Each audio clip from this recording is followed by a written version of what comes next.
Magnéto de la semaine numéro 11. Troisième partie.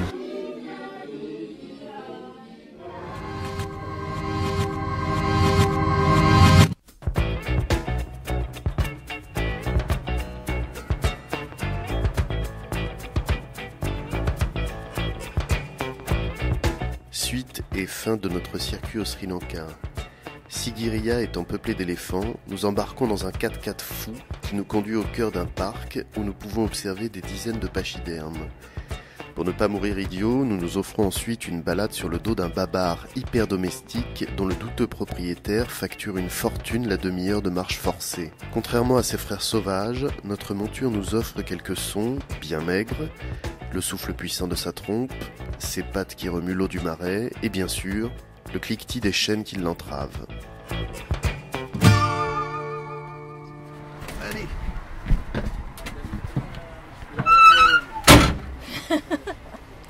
On est enfermé. À tout à l'heure. C'est parti pour le safari.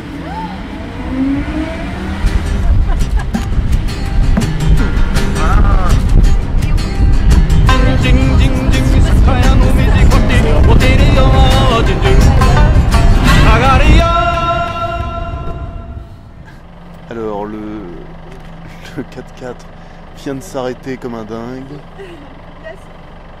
parce qu'il y a des éléphants dans un champ sur le bord de la route. Il y a un éléphanto. Il y a un éléphant maigre avec les os saillants.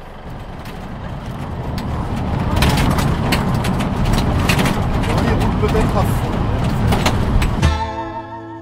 Alors, le musée des horreurs avec fœtus d'éléphant dans du formol. Ah bah je pense que si. Hein. Regarde, 15 mois, embryon d'éléphant de Ceylan. Non, je fais pas une photo là. Regarde ça, les tout petits crânes de singe. Et les serpents, t'as vu? Ah ouais, c'est plein de serpents. Oh là, extraordinaire. Et ça, qu'est-ce que c'est que ça? C'est un python. Serpents. Contrairement, Ouais, ils sont pas terribles. Contrairement à l'éléphanto, qu'est-ce que c'est que cette horreur là? Ah, c'est un cerveau. C'est un cerveau d'éléphant, ça, regarde. Ou alors c'est juste la boîte crânienne.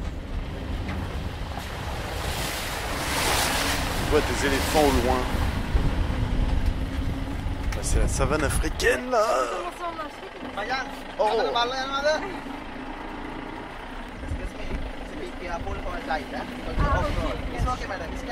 Carrefour à quoi? Bah, en fait, ça s'ouvre dans le jeu. Ah oui. Donc, faut bien se tenir et faire gaffe. C'est pas comme ça se met. Usually, elephants stay hold together or... Yeah, this leg. Madam, this leg, this is a cow to rainy season, this leg full of the water. Ah ouais, ok. Yes.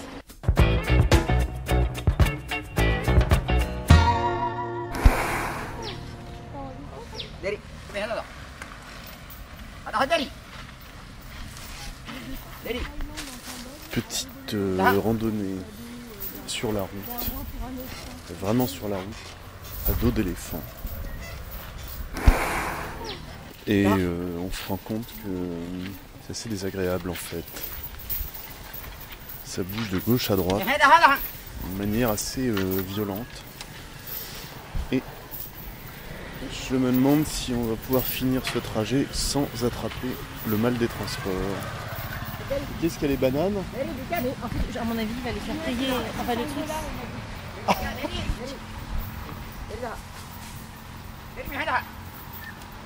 Zut, on aurait dû en acheter pour les faire chier. Bonjour monsieur. Alors les chaînes qu'on entend, ce sont les nombreux mètres qui entravent les pattes de l'éléphant. Nous attaquons le terrain escarpé. Et l'éléphant robotisé, qui connaît par cœur son trajet,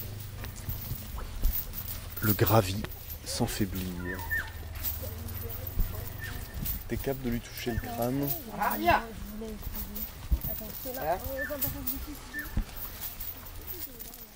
De bonnes heures de route vers le sud nous conduisent à présent vers Kandy, deuxième ville du pays, puis vers les montagnes où pousse le thé.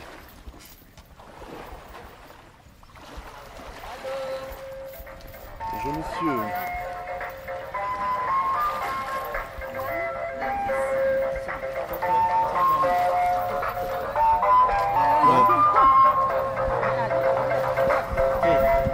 I don't know what they want. I would like this, please. Yes. Tu veux quelque chose, Caroline?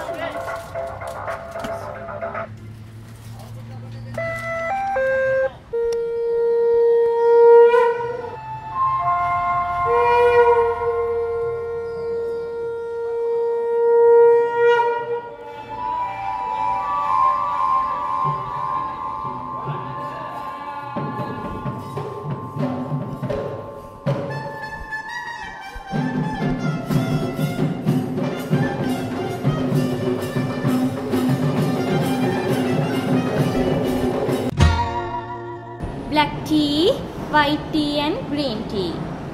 White tea, green tea, another process. These are all black tea only.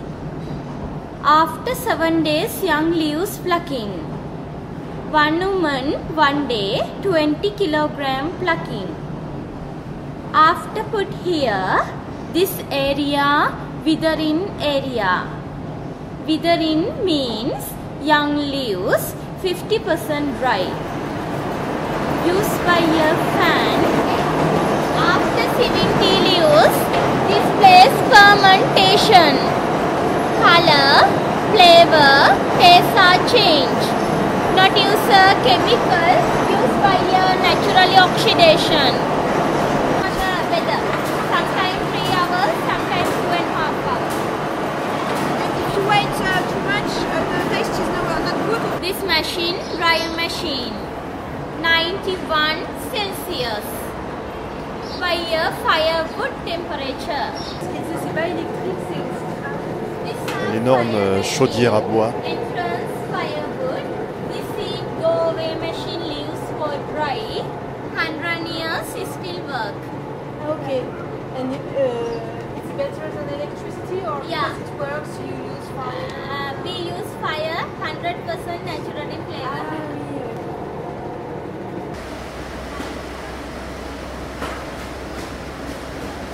Okay. This area, grading area, after dry, tea grade. Tea leaves after dry, black color. After big bulk like this, we send to the Colombo auction. After another buyers come to the Colombo auction, after produce small tea bag sachet. After put name Delma, Lifton, Ceylon, Ceylonta put name. After another country export.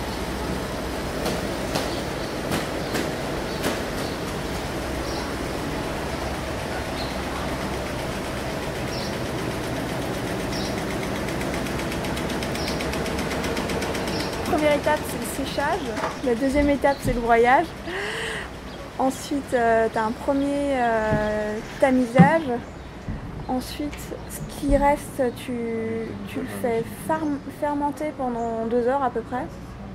Un peu plus si il a plu. Et après, tu repars sur un tamisage pour enlever les feuilles, enfin virer les tiges des feuilles, sachant que tout ce qu'ils enlèvent qui n'est pas bon, ils vont l'utiliser comme compost. Et ce qui reste, c'est ce qu'ils vont vendre, mais ils font une différence suivant la taille des feuilles, entre vraiment les belles feuilles assez grandes et les miettes qui sont moins bonnes parce que plus amères. Et au final, ils ont leurs différents types de thé qu'ils vont revendre via un système d'enchères. Et il y a des grossistes qui rachètent ça et revendent à Lipton et compagnie.